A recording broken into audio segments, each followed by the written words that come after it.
move. We'll go again. England snubs Saka for National League doubleheader. Badminton Federation lifts ban on training. NFF give medical condition to club for 2020-2021 league season. Messi contract Guardiola over Man City move.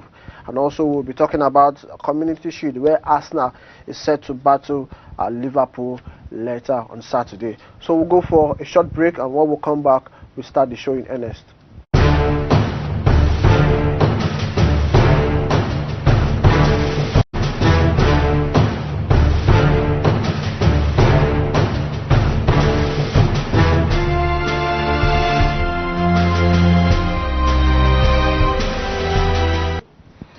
So if you are just joining us, this is Sport Hour, beaming live to you from the Advent Cable Nigeria Network TV here in Abuja. So we start out our very first story, which is on Rivers United losing out as NFF ratifies the 2019-2020 FPFL season.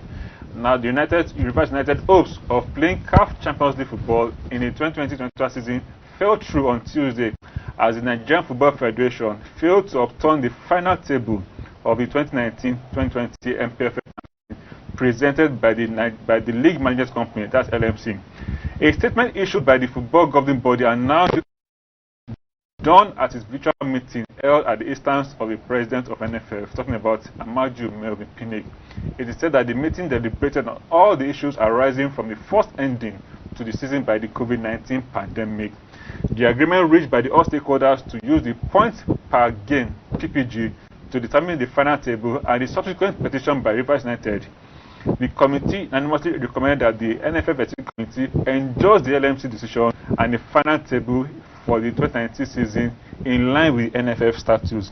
And we are seeing Rivers United still fight. We were fighting previously for the fact that they were skimmed out of the right position, which is second position, into the third position.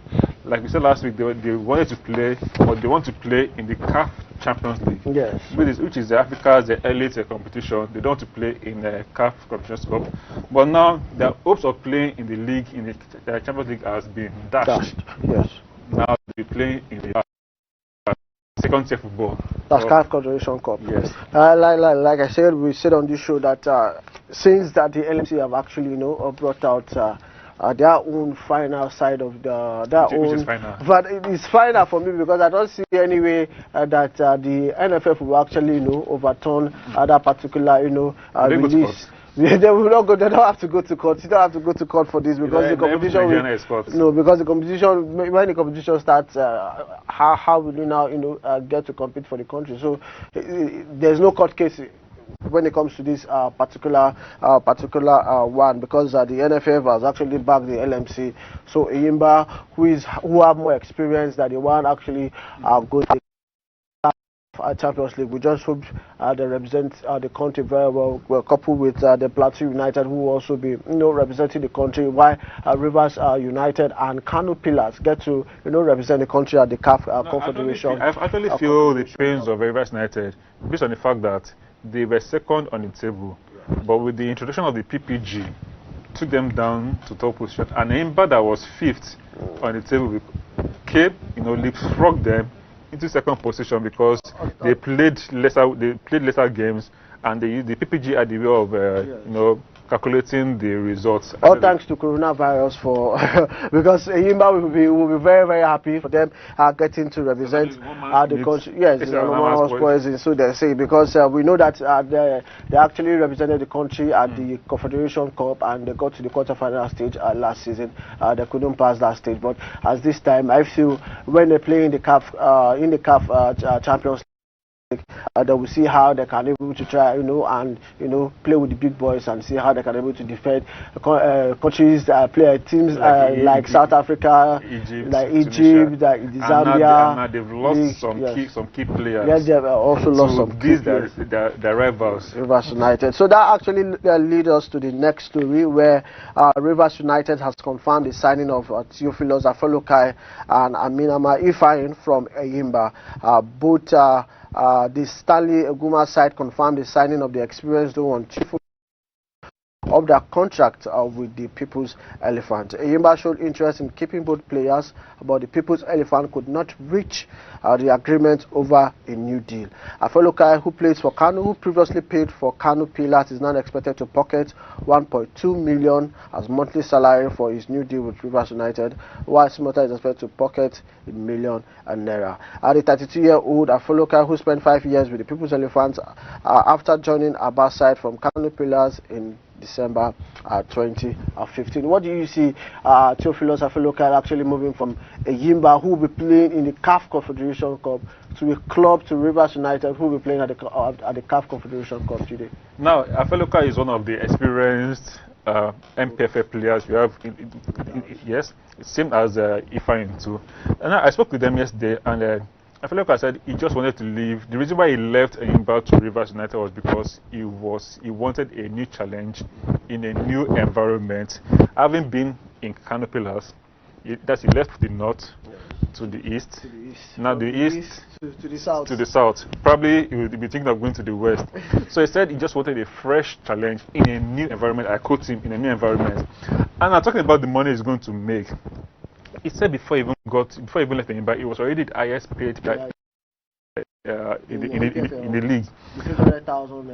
Now, for him to have even gone to, in his word, and I quote him again, he said it's a very, very good deal.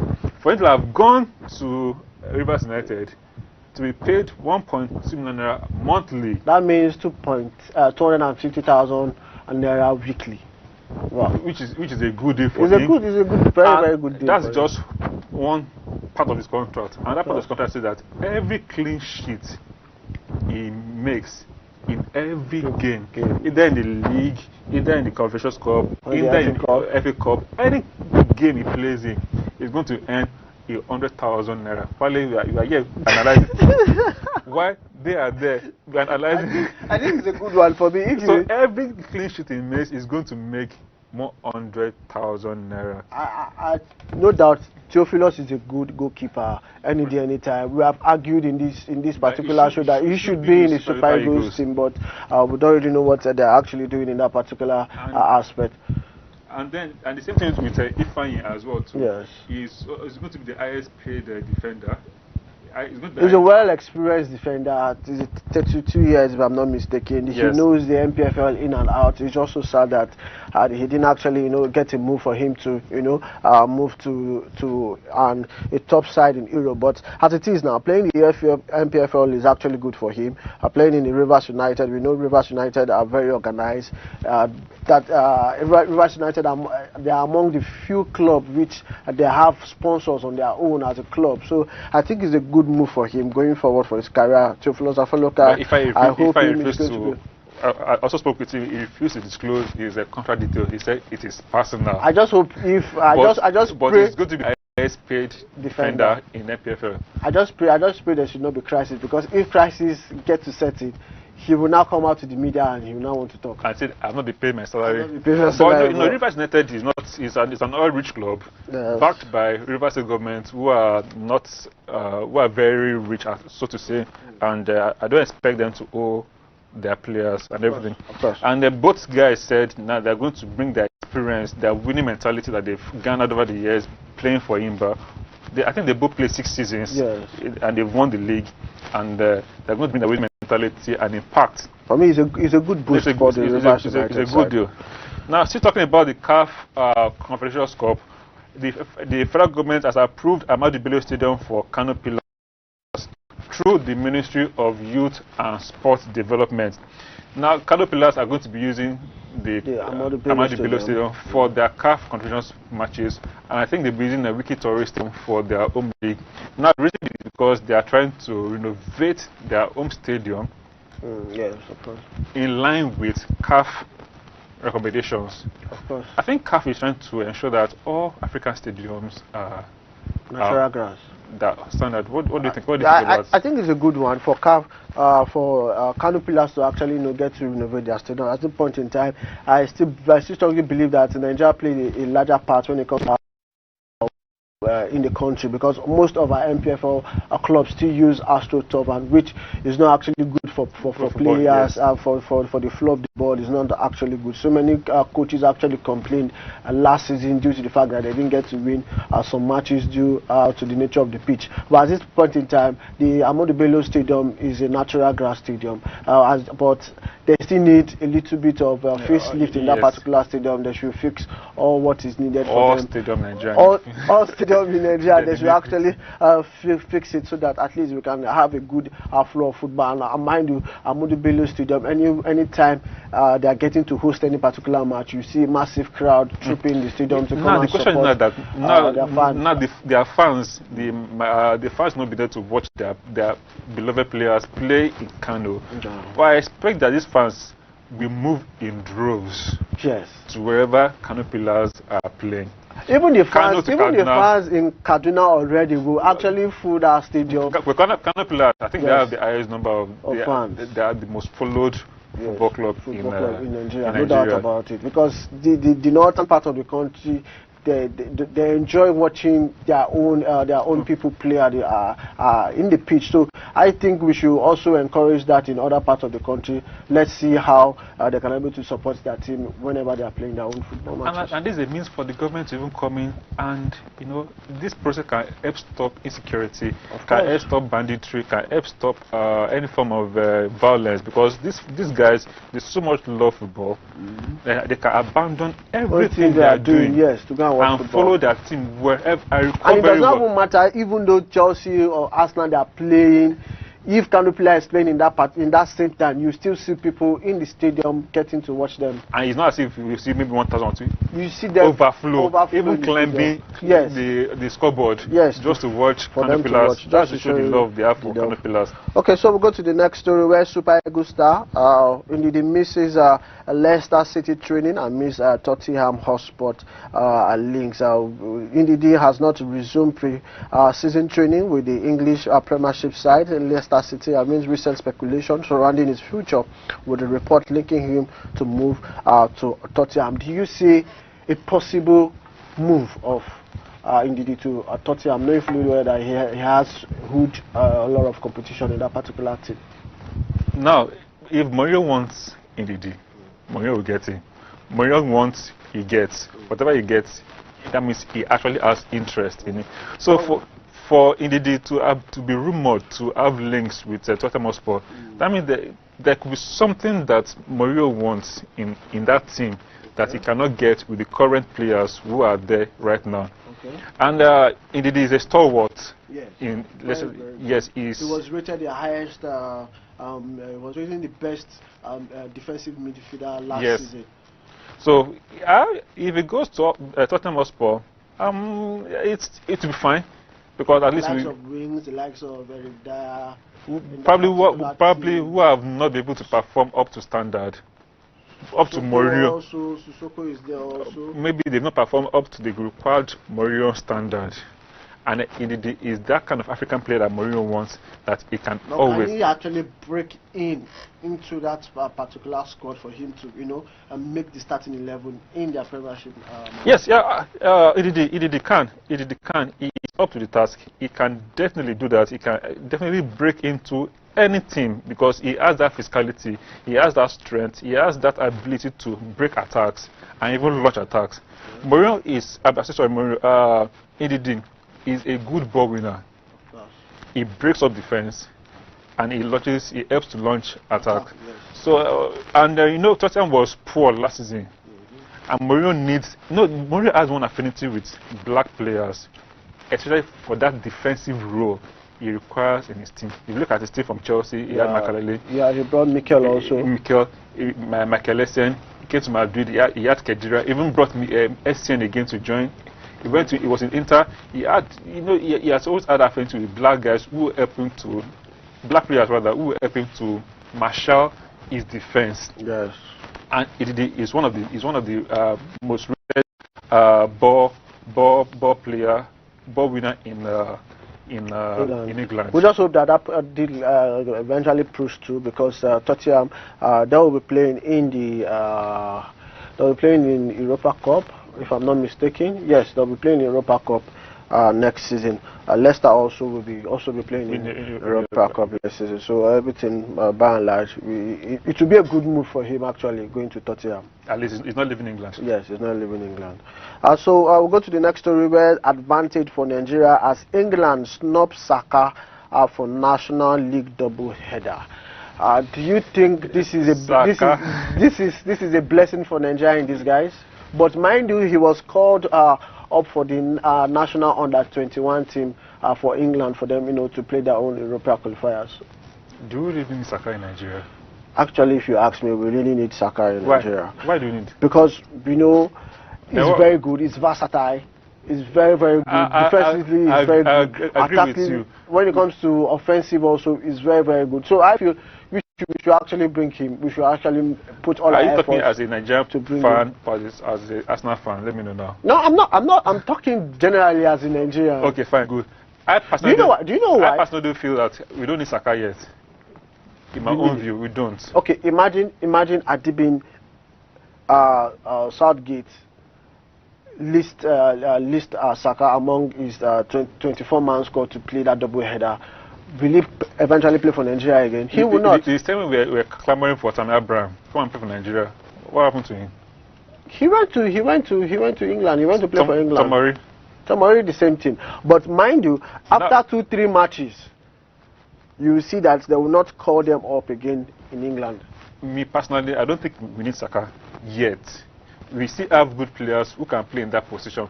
There's no point inviting players that, and we do not have a standard 11. We don't have a recognized first 11 team. We are always changing players, bringing players. How will these players able to blend when today I play with a different player, then next 3 months another player? There's no. But at least he's still a young star. He's still a young star. He's still under 20. They can still go, but they can bring him up to start with the under 17. Sorry, under 23, under 23 team. It does not still matter, but as it is, we don't need Saka yet. As it is, we just need to make sure that he doesn't play for England. Our only problem is we want him tied down to Nigeria before England. That's the point I want you to just. That's where people are going to. But personally, okay, you just give him first shirt and we pin him down. We'll pin him down for future for me. Yes, for the next 5 years. Yes, for the next I agree with you, but right now we don't need him. We can only pin him down that he will not be able to qualify to play for another country. If that's what you're talking about. Yes, that's what I'm talking about. Personally, we don't need him yet. Of course, because he's still growing. He's still growing, and he will not disrupt the flow of football right now that the Genero is trying to build up. Yes. Now let's now go to our next story where we have Badminton Federation has lifted its ban on training.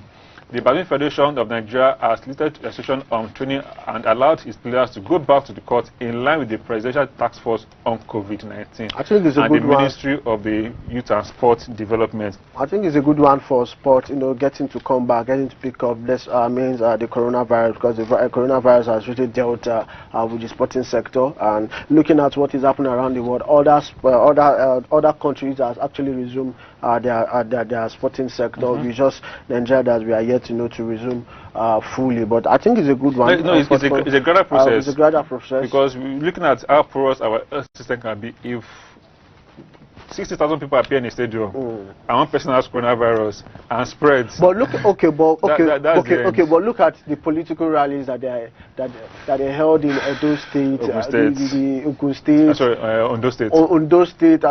You can actually see the massive crowd that actually turned out for that particular campaign. And after that campaign, we didn't get to hear any news that so people test positive for coronavirus after attending that political rally. So you see, let's not go to that angle. So we go to the next story where NLF give medical condition for club ahead of the start of the 2021 league season. The Nigerian National League has rolled out strong medical dictation for safeguarding and the fitness of players and officials ahead of the start of the 2020-2021 league season. According to the Chief Operating Officer Emmanuel Adesonya, this is becoming imperative considering the recent incidents cases of deaths recorded on the field of play and prevailing COVID-19 global pandemic. I think it's a good one for them to actually ensure that all clubs have the right medical facilities ahead of any match. Or what do you think, Judy? No, looking at what happened to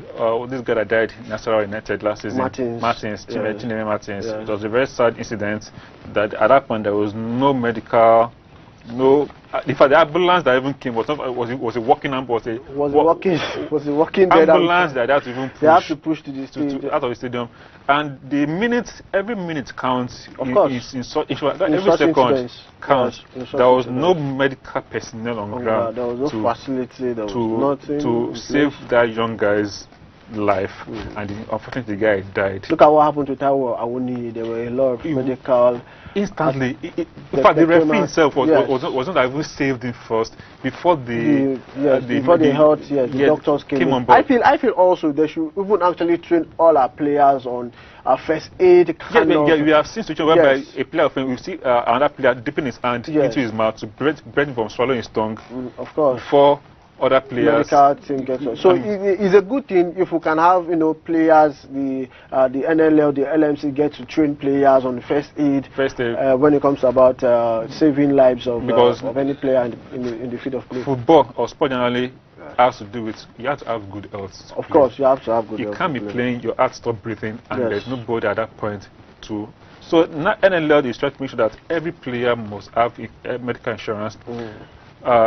They must have medical equipment on ground, of course, that will take care of every incident that happens on the pitch.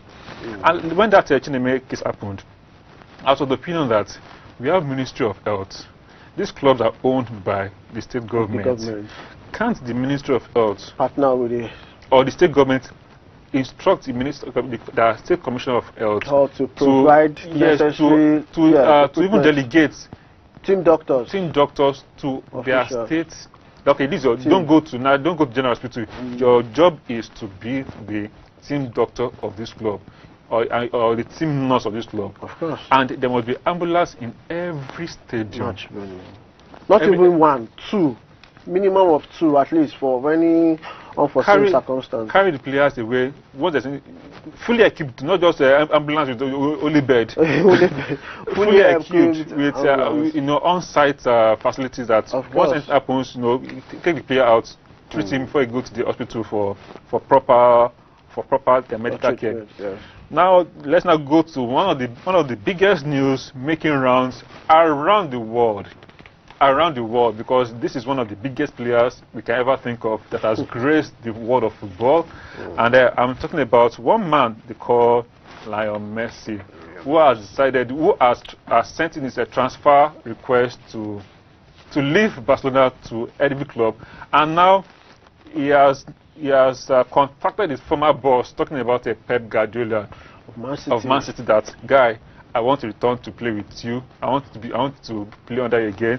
And we are seeing clubs lining up to buy Juventus, one of the best players we can think Liverpool, of in the world. Man United, Chelsea, and all that. But I feel, in my own view, I feel Messi will not actually leave Barcelona. He will stay put and retire in Barcelona, because we know Messi, what he has done for the club. He started his playing career from that particular club. Iniesta left the club. And I see him. Xavi left the club. And I see him remaining in that club. He will retire and become a player coach in that particular club. Just watch and see. From the look of things, I believe that Messi has, he's already tired of everything in the club.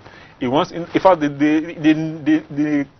wants to leave the club. Of course, no doubt about that. Even Luis Suarez wants to leave. He has been told that he's going to be surplus to the requirements. Because of that humiliating defeat, 8-2 that they suffer in the semi-finals in the hands of Bayern Munich. I know it's a very difficult one. And now Barcelona, they're having Messi that engaged now in a legal tussle over the activation of this release of his £700 million release clause.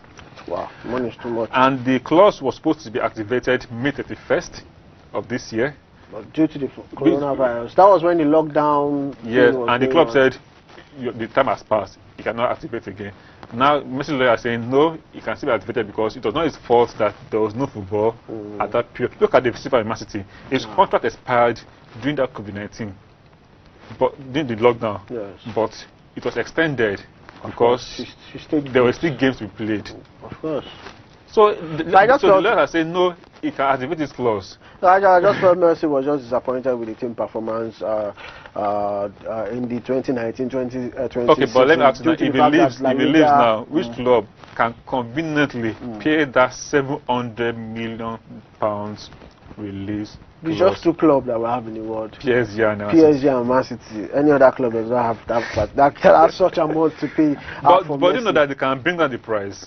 Just like Ronaldo's release clause for Madrid was even though they bring down the price to like 300 million, no club will want to actually cover that kind of huge sum of amount for a 32-year-old Messi who will be retiring very, very soon. So we'll go to the big one. That's our last sports story for the day, where Arsenal will play Liverpool in the Community Shield. FA champions and the league champions. This will be a curtain raiser, to kickstart the 2020/2021 league season in England. What is your take on this? Arsenal versus Liverpool. Who will carry the Community Shield trophy? Liverpool.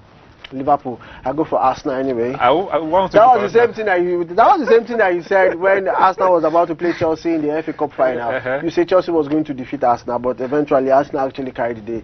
But this one today, we know Liverpool is on Saturday. We know Liverpool are a very, very good side, but don't I'm not narrating. Arteta is transforming the club, and he intends to win the Champions League within the next 3 seasons. So we wish Arsenal the best to win the Champions League in the next 3 seasons. Of course, we are going to do that. It's a tall dream, but it's achievable. It's very, very achievable. Yeah, achievable.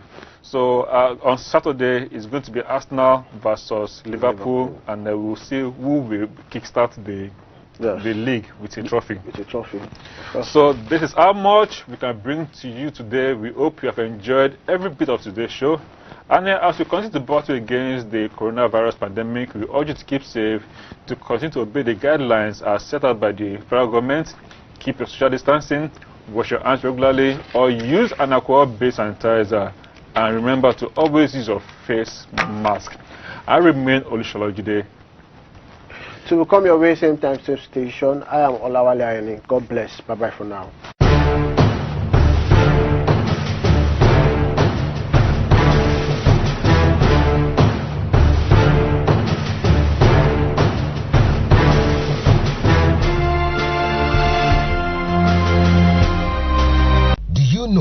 Wearing a face mask in public will help to contain the spread of COVID-19 by preventing the transfer of the micro droplets usually transmitted through the mouth and sneezing through the nose.